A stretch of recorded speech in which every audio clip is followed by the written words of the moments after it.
Hey everybody, Customikes here with Scotto. Tips and Tricks Sunday. Morning, good afternoon.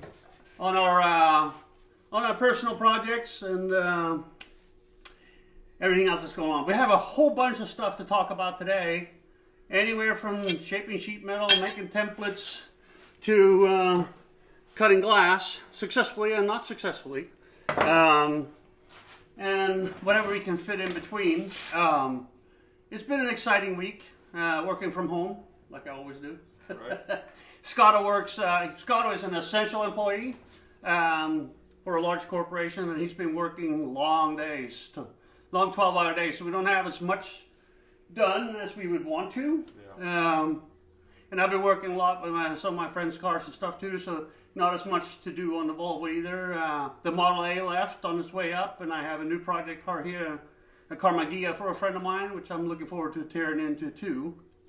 But I figured there was a lot of comments in regards to welding and template making and shaping and stuff like that, and I wanted to approach it more from, you can do this stuff with just simple tools.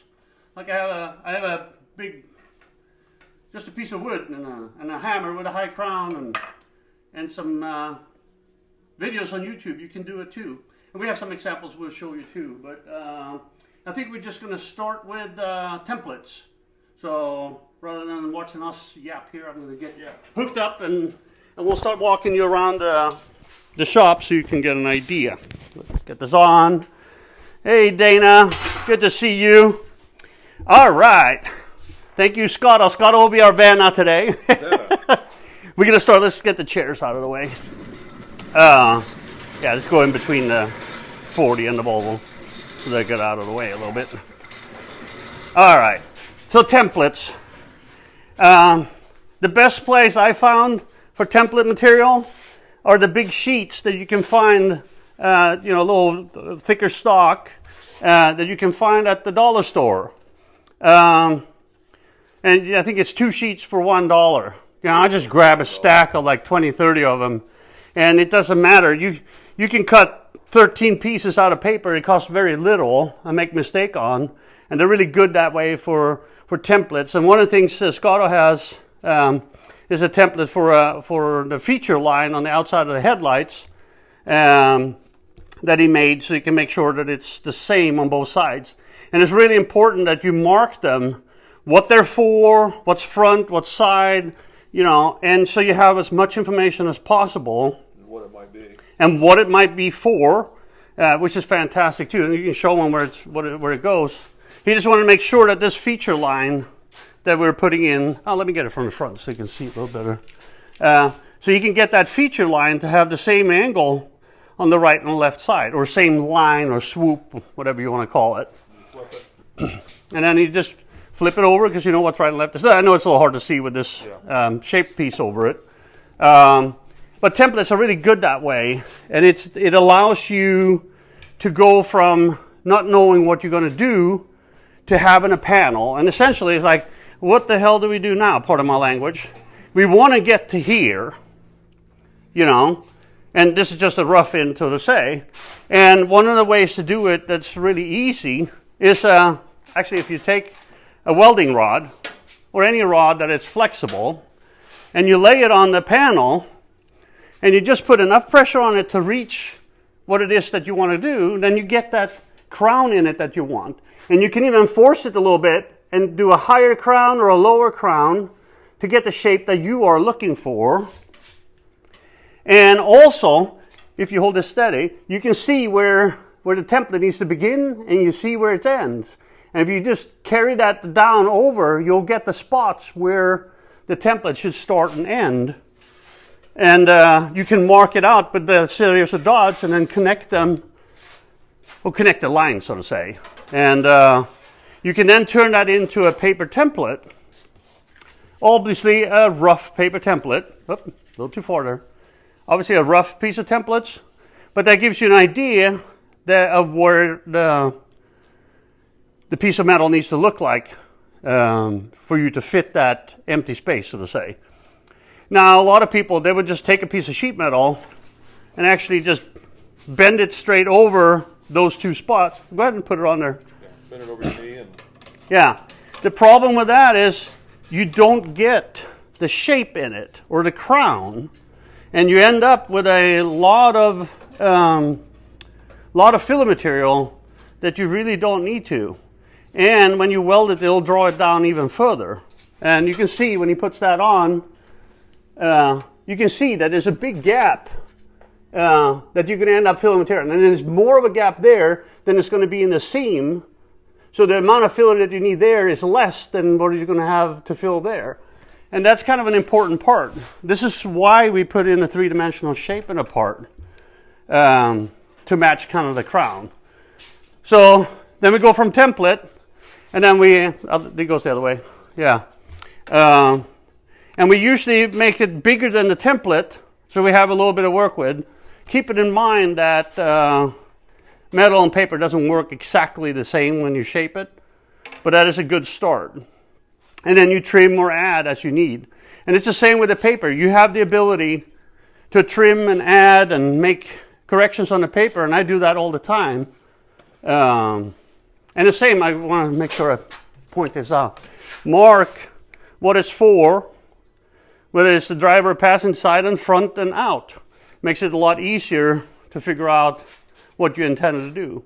And also, when you make one template, the biggest key too is that when you go to cut the pieces out, like you cut these pieces out, take the template, mark it out, then flip it for the other side and mark that out too. Only cut one, and then when you cut that piece out and you try to shape it and fit it on the car to make it to be something like this, whatever you learn from this piece, like we're a little bit short right here, and keep in mind that all of this is a learning process. It's not an exact science. It's custom, you know. We're not engineers. We're just doing the best we can here. And you can add a little bit of material on the second one, and you can write down on the template you got marked out on the sheet metal, or both, to make those corrections. Now, you know, I have what's called a planishing hammer, and if you put a high crown, it's stuck. If you put a high crown, I can't even what it's called, die in it, you can actually create the shape that you see in this one. You can see it has a nice crown to it. It's still not finished. It's just a rough done one. Okay, let me get it from this side. But here you can see you have a crown, and it flows nicely with the rest of the fender and dives in, and all you have is a little bit of filler.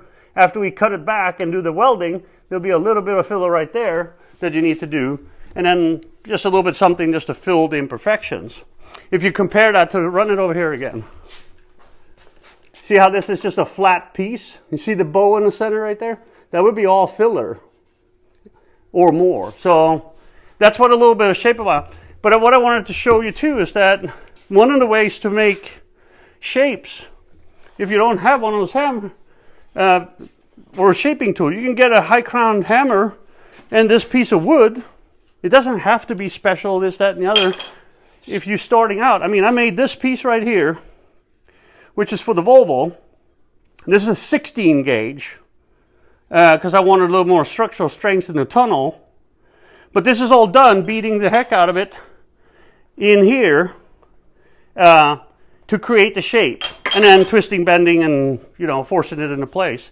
But you don't need heavy equipment. And I'm going to do a shout out here to I think it's powershaper.com. It's a really cool guy back east who's doing a lot of shaping classes and stuff, and he has fantastic videos out there to learn on that. And Scotto brought up a good point today too. He was cleaning up a little bit, and he grabbed this thing and he goes, "Hey, shrinking!" And this right here is a fantastic. This was a flat sheet when it started, and they did these tucks here, and they rolled this into a handle from just a flat piece, and then they put these beads in it for strength, which makes this flat piece of sheet actually a functional tool, so to say, with very little work. And the interesting thing is that even this with a stump with a hole in it or a bowl in it, you can actually hammer these out and still have this curve. And again, Proshaper.com have a whole plethora of videos on shrinking, stretching, and shaping that I love watching. That's how I go to bed, is watching Proshaper.com, you know. But there's some really interesting videos on there. So just to give you an idea of what we're doing, you know. And also fundamental things for when we're making things like this, you know. Yeah. And from a learning perspective, you know, a lot of people are commenting on what we're doing and what Scott's doing. And I mean, you know, he's learning to weld here on this project. And you take this off. You know, some people are all crying and whining about the quality of the welds. And I mean, if you're at your first 10 feet of welding, your weld's going to look pretty interesting too. But the key of it is here, neither of these welds are going to show. They can be ground off. And they have been ground off and welded again and ground off and welded again, and that's why it looks the way it does. It's part of the learning process. My philosophy is that if you're going to learn, yeah, you can sit there and weld two pieces of metal together at a table in a school, and you don't really know how that applies in life. There's nothing that applies in his life more than this set of headlights, so to say. And learning, he wants to learn really quick, and he gets really frustrated with himself at some points, and he gets to grind a lot of stuff, but More than I like. more than you like, which should, and it was the same thing for me. I was telling Scotto earlier, I did some taillights on a Cadillac of mine probably 30 years ago, and I welded all this stuff in, and then I ground it really good, and my weld was shit, and I ground too much off. Part of my language. Oop, I slipped. Sorry about that. I was not welding very good, and I ground too much of it off, and I primed it. I made it really nice, and then I drove to a cruise night, and by the time I come home, they were both cracked again. And, you know, that's how you learn. And, you know what, if you want to second guess our learning, you know, there's plenty of sites you can go and spout off on that stuff. We're doing the best of car. These are never going to come off. We're going to end up covering that stuff up. And these welds he's going to be better at, and he's going to have less grinding to do. So, accept the fact that we are garage guys doing our own thing and learning as we go. And I'm learning too. And we're doing the best we can with what we got. So, you know, and there's nothing like the feeling of having done it yourself. Whether it's a perfect TIG weld that was done by a machine type person. You know, the other side of it too is we're both over 50 and our eyes aren't as good as a 22-year-old, you know. And so, anyway, yapping about that. So we want to talk a little bit about the Volvo too. Actually, should we throw in some safety too, just for the hell of it? Safety? Some safety. Yeah, let's do some safety. You know, after a discussion with my wife and being tired of having my nose full of dirt, this right here. Actually, can you take it out of there? This is, you know, we were wearing masks lately, and Scotto actually got a really nice one. Yeah, don't touch it. We should be safe. In the current environment of everybody. Yeah. You know, So, but can you take it out of there? Actually, I'll take it out of there. To be on the safe side, I'll take it out of there. Hang on a second. We'll do it in front. So, this right here used to be solid white. Well, it's dirty on the inside because I'm dirty too, but it used to be as white as this. And this is 3 days. 3 days of cutting and grinding. That's all it is. That's an N94, right? That's an N95, yes. N95. With a rebreather valve, which is really handy. But just keep in mind, you know, this is grinding dust from the cut-off wheels and metal and Bondo and paint, and that's not really good for you. And the same, like when we're cutting the windshield and then grinding the edges and stuff off, you know, it doesn't hurt to have a face shield and maybe even ear stuff. Actually, you know, if you look up here, we have plenty of it. Plenty of eyes, plenty of shields, plenty of ear protection to use as we go along, you know. Yeah, Scotto's got a really cool one. It's a nice reusable one. It's by RZ. Yeah. And he bought it. This is not sponsored. This is just stuff that works, you I know. bought this for Christmas, you know, or had it as a Christmas gift. Yeah. And it's got reusable or disposable filters. Yeah. For a 99.9 particulate matter, whatever the gauging is on that. Yeah. So it's actually more than that. And you Oh, can replace even it. better than the A95, huh? Yeah. Okay. And it's got exit valves on it so you don't fog up on it. But Yeah, that's a key feature to look for, because if you have glasses, you know, it'll blow right up and fog up your glasses, and that's not good either. So it's really handy. And Really easy to pop one. yeah, even with the beard, he even looks cool. Yeah. You know? Breathing out. Yeah. No fog in my glasses. Yeah. Really good tools to have, you know? So, all right, so I've also, am I forgetting anything? Yeah, don't beat yourself on the thumb with a hammer. Hammer, that. You also be careful with the people that are around you when you're cutting and grinding too, you know? Got to think of them. So I've been working a lot on the logistics behind the Z28 powertrain and stuff, and I've been doing a little firewall work. To catch you up, this tunnel is a 59 T-Bird with the internal crossmember that we got from Torgny, and it's big enough to cover everything that we need and give us the tunnel race. And the benefit is it has a mount for a center console with chrome trim on the end and a nice upright to go under between the dash and the console, and it gives me a good space to actually run the wire harness for the computer, and a space for that to be in here as we go along. I also created this dome in that planishing hammer just to give myself some room. I can actually get my hand in between the firewall and the engine far enough to get to the distributor, the bolts for the tranny, etc. That was important to me. I also made this access door part of the hole for the wiring harness for the computer, because it's got a bunch of stuff on the end of it. The starter switch, the relays, the connectors are really big, and I wanted an easier way to get it through without having to take stuff apart. And that's one way of doing it. So the piece that I showed you earlier, here's the duplicate of it. And I also actually added here just the rough template. I had this piece in and that piece in, and then I just laid a piece of paper on top of it and pushed down, and you can see where I pushed on the edges on the metal that was there, that gives me some of the outlines of where the underlying panels are. And I cut it big, and I probably did 3 of these out of an older piece. And in this I can kind of draw a little road map on it. I didn't do it on this one, it's not a very complicated panel, but it is a compound curve and a reverse compound curve in it, so it's a little bit of beating on it. But the templates are really important. And then the bottom piece here, even though it's a relatively simple panel, it's got a lot of bends in it, but a template allows you, this is the 3rd one I made out of a flat piece, and it allows you to see how it's going to fit and where you're short or where you don't have enough. And like the same with this piece, I was a little bit short here, about 1 inch, so I wrote that on there so that when I went to do it, I could add 1 inch up there and be in the right spot. And again, paper is cheap and it's not as hard to make out of it. Also, when you want to make a bend, if you take a razor blade and you slice through half of it, they bend really nice and easy. It makes perfect little bends. Sharp lines. Yeah, nice sharp lines, and it makes it easier to make the piece for you. They will also help you, like this one has a bend in it, and when you set this in and you figure out what's it doing when I want it to fit, and it kind of tells you right there is where it wants to be. So then it gives you a roadmap of what to do to the piece to make it fit.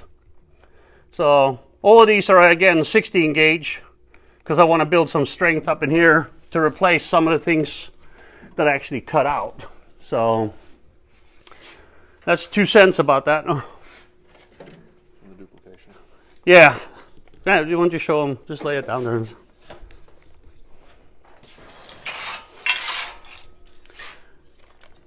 When you're making something, it's the cool part about the templates. You only have to make one, and then just flip it, and then you make the other one, and that makes half the work, so to say. And then when you make the second one, make it the same day, preferably within the hour, because otherwise you forget the moves that you did. You shrunk some, you hit some, you tweaked some, you bent it over your knee some. All of those things you learn as you're making these pieces. And what I did more than anything, I think the first piece took a couple hours to monkey around with and figure it out. The second one took like 10 minutes, because I knew I had a roadmap in my head. I had the muscle memory in my hands about what I'd done. I beat it on this way. I beat it on that way. I put it in the shrinker and the stretcher. Actually, we have a cheap, again, a Harbor Freight one, but I put a better one on here from US Atco. But for $140 when they were on sale, they do the job even in 16 gauge. Oh, I got to do a shout out too. Hey, Will gave me this this Beverly shear number 82, and I have gotten so much use out of this thing. It is a wonderful tool to have in the shop when you do sheet metal. So thank you, Will. I really appreciate that a lot. All right, am I forgetting it? Oh, the glass. I've carried this windshield around, and it's actually a Volvo original. You can even see the logo right there. Oh, I'll get it in. There we go. And you know, when I crashed the Mini Merc, the original Mini Merc, you have a picture of it right there. Actually, one night I'm traveling out of Patterson, California. I think I was at a late fire department meeting or something like that. And I'm coming out of Patterson on Highway 33, and it's in the middle of the night, and I'm wide open. I'm doing triple digits, I think, and an owl flew out from the ditch next to me.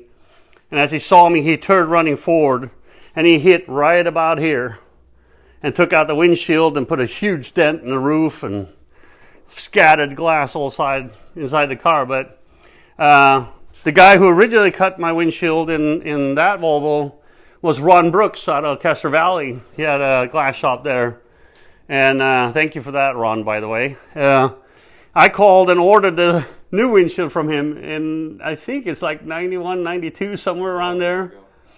And he had it on his shelf until they closed the shop here probably 10 or 15 years ago or something like that. I don't remember exactly, and I've had it through 5 moves and it didn't break.